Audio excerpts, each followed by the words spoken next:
This is Head Busting Boxing, and we are back in the house. And yo, Bernard Hopkins was asked by Radio Raheem, and shout out to Radio Raheem. He was asked by Radio Raheem what he thought about the Wilder Fury fight, and I was a little shocked by some of the stuff I heard him say. But we're gonna go ahead and jump on in and listen to what Bernard had to say. I think because Wilder wants to clean up something that he realized that he came that close to doing. And if you look at Fury, where is the credit other than showing ability to heart, not to get discouraged by barely beating the count? Other than that, it's a victory for Fury that he survived and Wilder slacked up in a championship later rounds. All right, now, basically my take on what he's saying is that that Wilder, that he barely escaped Wilder, which, I mean, clearly, you know, if you get up roughly at the 10 count, so, you know, you could argue Fury could have very easily lost. And I'm trying to be careful with my words because I don't want to sound biased. And a lot of people, you a hater on Fury, you a hater on Fury. Even though I've been on record saying that I thought Fury's probably the most talented heavyweight that we've seen in a long while as far as the total package. Outside of him having power, the dude can do a lot in the ring. But clearly Bernard Hopkins don't think so. But I've also been on record saying that I thought he was out. That I thought in most fights that the ref would have stopped at the 3 count. When he saw him stretched out like that with his eyes in the back of his head, he would have stopped it. But hey, that's neither here nor there. This ain't about me. It's about B-Hop. But just listen to what he's about to say.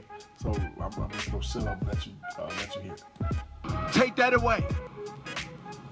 Wilder was winning the fight pretty easily to me. Whoa. Now, all right. I've heard people argue that they thought that it was a bunch of rounds that could have went either way. I've heard people say the first 2 or 3 rounds, which I'm a believer in that you could very easily say Wilder won those rounds. Now, a lot of people not going to agree with that, but Fury really wasn't doing much except showboating a little bit. But, you know, I was surprised to hear him say that he thought Wilder was winning in a fashion that he's stating. So let's continue. Let's see where he's going with this. What can happen in the second fight after knowing that you've been in there with a guy? It's normally not the same. It'll be one-sided. It'll be very calculated. Be one-sided for Wilder. Yes. And he felt like he was winning the first fight all the way into the 12th. Yes.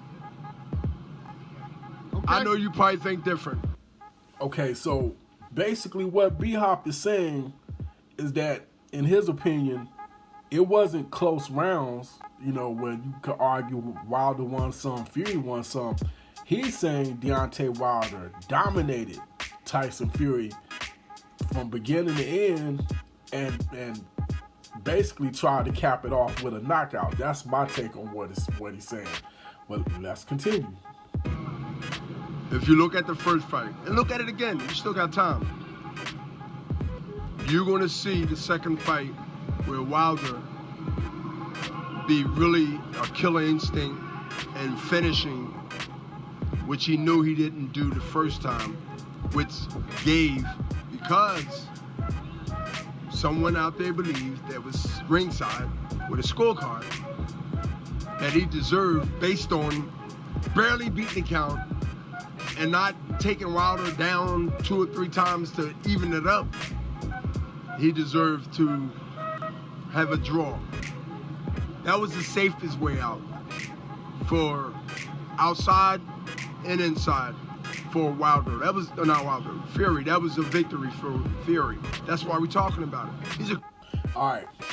Now, I'm not a judge, but from what I thought, they judged it round by round. You marked the rounds off as they fight. So I don't understand how he came out and said that they basically what he's saying, they would have to have scratched off what it is they thought was going on and said, you know what, because he got up off the ground, we're gonna give him a draw.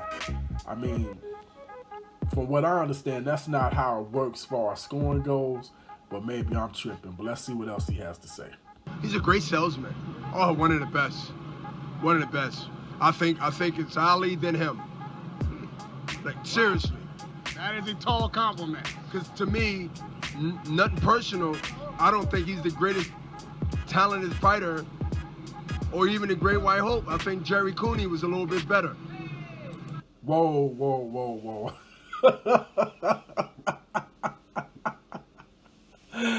Yo, you're going to have to give me a second. I'm going to have to compose myself. He said, Bernard Hopkins said that Tyson Fury isn't as good as Gary Cooney, however you pronounce it, Cooney. I don't know about that one, B-Hop. I mean, I ain't gonna front. Some of the stuff you was saying was off, crazy sounding. Some of it was making sense, but I can't agree with that at all. And look, I'm sorry, Radio Raheem. Shout out to Radio Raheem. How in the world he busts out laughing? Yo, I wish you could see. Yo, please go check out that interview. Look at Radio Raheem's face when he's telling him this, man. This is bananas. I'm sorry. B-Hop, I loved you as a fighter, but man, you might have took a couple too many blows to the head. Getting knocked out that ring, landing on your head like that might have had some long-term effects. I mean, don't get me wrong. I'm actually taking Wilder to beat Fury, but it ain't because I think he's going to drag him or whatnot. I think Fury could very well go in there and outbox him. He could. But based off the fact that he said he plans on trying to knock Wilder out, and not just saying it, but he switched trainers to try to implement that style, I think that's all wrong. I think that's playing more into Deontay Wilder's hands if he does come forward. So that's why I'm saying that. But I don't know, man. If you listen to the whole interview when he's talking about the whole Canelo thing, and he was sounding a little confused and incoherent at times. So I don't know, man. Maybe B-Hop was drinking a little something before they did the interview. I don't know. But he was definitely tripping on this. I mean, me personally, I try not to pick who I think is going to win based off of who I like. To me, Tyson Fury versus Deontay Wilder, that's about as close as 50-50 as it can come, because you got one guy, no matter what round you're in, the last 10 seconds of the fight can get you out of there, and you got another guy that is a superb boxer and very elusive at that. So their styles are on the complete opposite side of the spectrum, and you just don't know how that play out. We could go into that fight on February 2nd and get a first round knockout. We could get a one-sided landslide victory for Fury. I mean, it really could. It could. Now those are the extremes. Or we could see what we saw the first time they fought. A little bit of both. Who knows? But I didn't think Wilder dominated Fury. I thought the fight was about what we got, a draw. I really did. I didn't think when people say Wilder only won 2 rounds, I thought that was absurd as well. So I thought it was close to a draw. If you would have gave it to Wilder by a couple points, I wouldn't have been mad. If you would have gave it to Fury by a point or 2, I wouldn't have been mad. But I thought it was a draw. I thought that was the best decision that could have been made. But man, hit me up in the comment section. Let me know what you thought about the stuff Bernard Hopkins was saying. Was anything he's saying true about the Fury Wilder thing? I mean, just I can't even put this in a proper question. Just what did you think about what Bernard Hopkins said? And that's pretty much all I got. This is Head Busting Boxing Fight Doctor. Hit that like button, hit that share button, hit that subscribe button, hit that notification bell. Hit me up in the comment section. You can just put laugh out loud if you thought it was bananas. And that's pretty much all I got. This is Head Busting Boxing Zone Fight Doctor. I am out.